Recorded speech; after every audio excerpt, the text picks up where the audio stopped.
নাস্তার জন্য আমি একটু কোকোলা স্টিক নুডলস আর পাস্তা মিশিয়ে রান্না করব।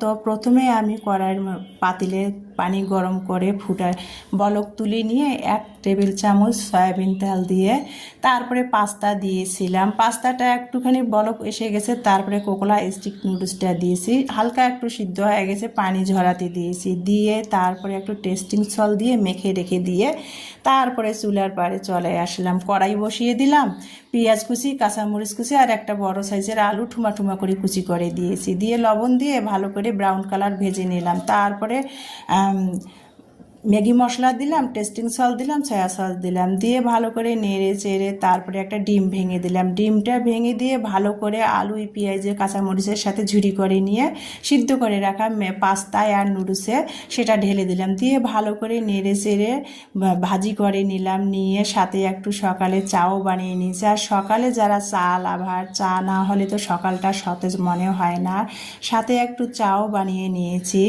আর সকালে গরম গরম চায়ের সাথে পাস্তা নুডলস হলে তো জমে যায়, আর কিছু লাগে না।